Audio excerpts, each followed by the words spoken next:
Yesterday was the deadline for NFL teams to cut down their rosters to 53, and we were all anxious to hear what would happen with Tim Tebow and the Eagles, especially Stephen A. Despite playing fairly well in his final game versus the Jets, completing 11 of 17 passes for 189 yards and 2 TDs, Tebow was released. Skip, is this the end of Tebow's time in the NFL? Stephen A. Smith, that all depends on whether Tim Tebow decides to listen to some in his inner circle who believe he should go and play in Canada. Because it now appears to me that this CFL is his last hurrah.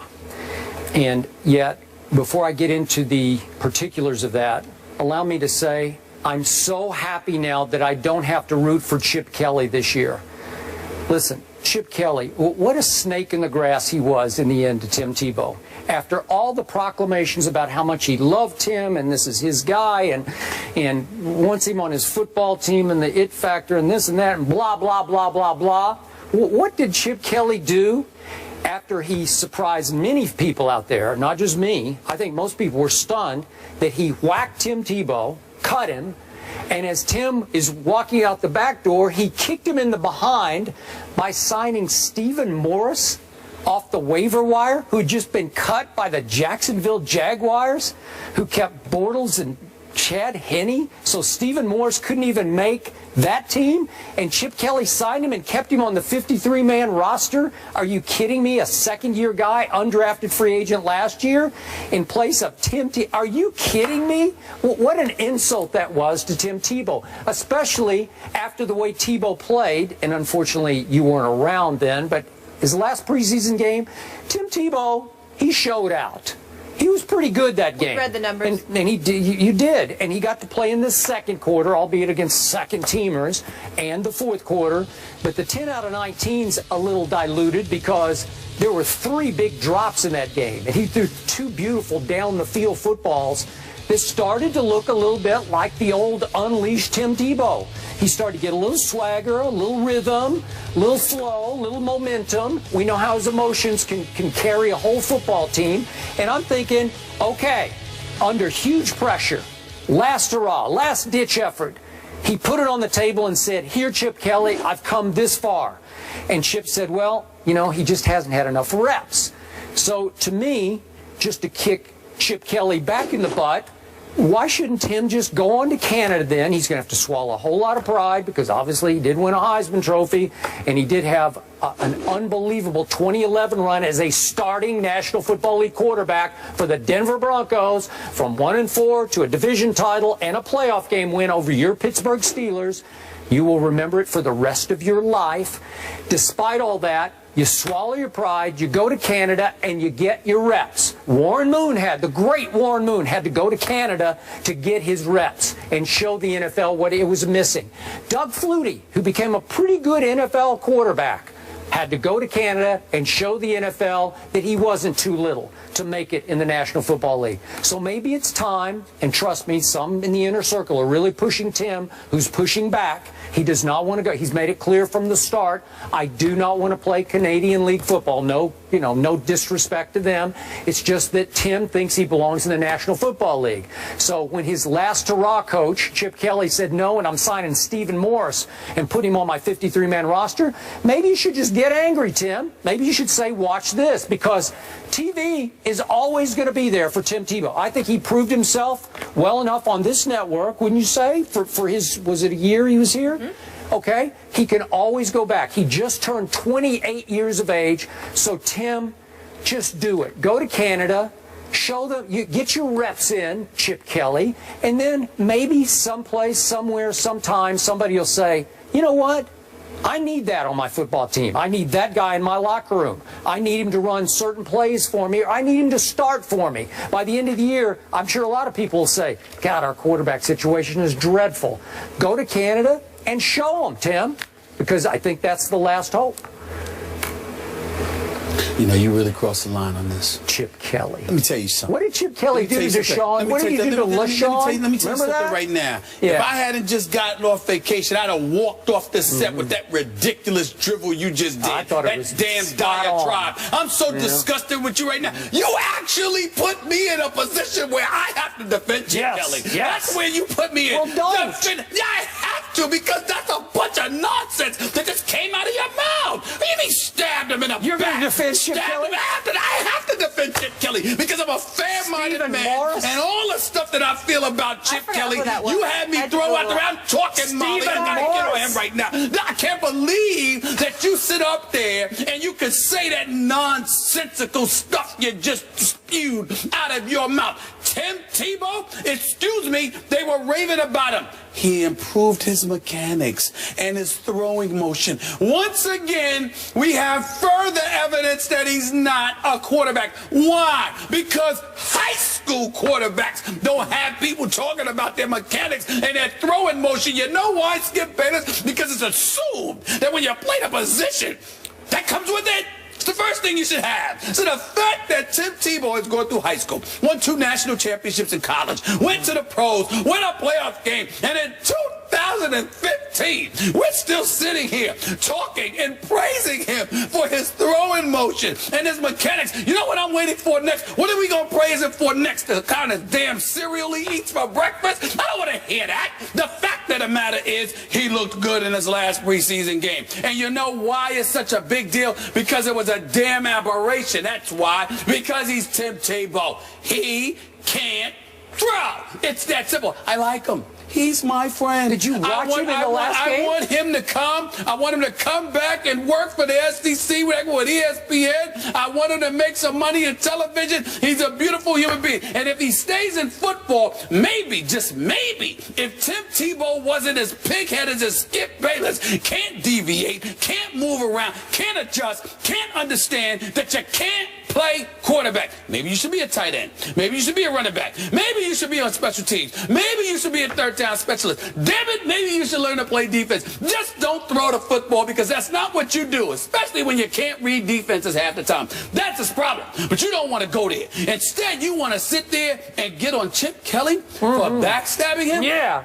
Let me tell you something. Not backstabbing. That's the word you used. That's the word you used. I did not use back. I said he kicked him in the butt as he walked out the door. Hold on. That's what he did. Tim's walking out the back door and he kicked him right in the butt. The tape? Because I did not use backstab. I don't need to use backstab. That's what I thought I heard. You backstab people you have respect for. Well, listen. Well, you basically feel he didn't have respect, but he once did have respect, which is why you called it backstabbing. Rewind the tape and you remember what you heard. In the end, I have to sit here. You put me in a position where I have to come to. I thought it was a beautiful move. This is the lowest. I'm the defense lawyer over here. As low as you have gone. You put me in a position where I have to come to the defense of Chip Kelly. Chip Kelly did nothing wrong here. He gave the guy a chance. He put him out there on the field. He gave him an opportunity to perform. He wasn't up to snuff. He wasn't up to snuff, which is why you are telling him to go to Canada. You want him to leave the country, but Chip Kelly's wrong for wanting him to leave Philadelphia? What are you talking about? What are you talking about? Chip Kelly did nothing wrong. Tim Tebow needed to go, that is that. Do you even know who Stephen Morris is? No, I don't. No, you don't. I had to Google That's it. Bingo. I just closed the case. That's where I'm going. What does it say to you that some dude off of Jacksonville, who we've never heard of, gets signed immediately when Tim Tebow can't? Does it not tell you? I mean, Bill Belichick has said no, okay? Bill Belichick has said no. John Fox has said no. Now you got this situation where Chip Kelly has said no. Rex Ryan sabotaged the man when he didn't have a quarterback, and he still sabotaged Tebow. When will you learn? When will you learn it is over? It is done. He needs to play another position. John Fox did not say no. He was able to sign Peyton Manning. He said yes to Peyton Manning. Well, excuse me. Well, some people would argue that Tim Tebow has a better QBR rating than even in the last 5 minutes. In the last 5. Oh, stop it. Oh, Do you understand how ridiculous that sounds? No, it's just a fact. Can I ask you both? He's got me defending Chip Kelly. Do you think Chip Kelly had any ulterior motives? Do you think he maybe planned on always releasing Tim? It does not matter. I did not think about it, Molly. I'm not giving it a second thought, because Tim Tebow should be here. He should not be playing quarterback for a National Football League team, because before he couldn't throw. So now he's improved his throwing motion a little bit in his mechanics, but he still can't read defenses. I need you to say this for the record, for tape, for camera. Sure.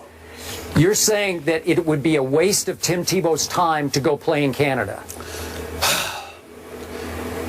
At the quarterback position, yes. Yeah, we're talking about it. No, I'm not talking about playing fullback, okay? I'm talking about quarterback. Yes. Okay. Skip. He needs to hear this. Skip. Keep going. Go ahead. Soliloquy. He needs to hear it. Yeah. Tim Tebow sat there with material. Tim Tebow Go ahead. Sat down with me for my radio show, Sirius XM, Mad Dog Sports Radio, Channel 82, every weekday from 1 to 3 p.m. Channel Eastern time. 82? 82, it was 85, You went now up switched the to dial. 82. Wow. Switched to 82, Okay. August 13th. Still never been invited. Hold on, wait a minute. Tim Tebow came, sat with me, and literally looked me in my face afterwards and said, keep your eyes on it. I'm telling you, I've improved my throwing. And I said, we'll see, because he appreciates the fact, I love the guy. I just know he can't throw. And so he says, I've improved. And he did improve. He did improve. My hat's off to him. But we ain't talking about throwing footballs out there in the yard with Skip or Stephen A. We talking about quarterbacking in the NFL. This brother can't do that. Period. Enough. So Enough.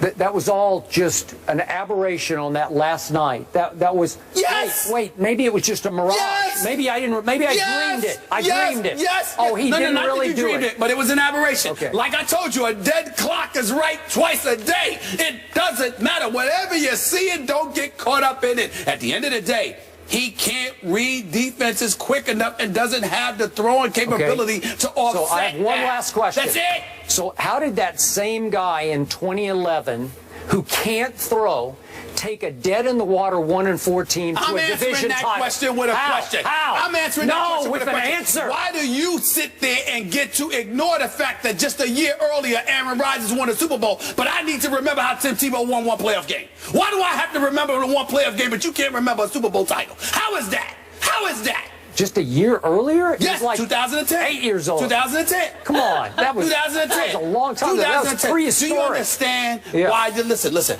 Listen. I know you know your football, but do you understand why sometimes you come across like you should be banned because you sat up there and said that Tim Tebow, you would prefer him in the fourth quarter than Aaron Rodgers? How did he do that? How did he do it? Aaron Rodgers? I'm not in the fourth quarter. He had a better QBR than Aaron Rodgers, who, by the way, is 2-4 in the playoffs since that Super Bowl long ago. Tim Tebow. 2-4? Tim Tebow doesn't belong on the same planet as Aaron Rodgers. You brought it up. I did. Did I start it, Molly? No, I didn't start it. You did. I simply said, you brought it up. How do you remember a playoff victory from 2011, but don't remember a Super Bowl title from 2010? Because we're talking about a guy who you say cannot throw. I say, how did he win all those games in 2011 if he can't throw? Did he not win quarterback? Did he not win one game against the Kansas City Chiefs, completing 2 passes? Yeah, and one went for the game-winning touchdown to Eric Decker. 2.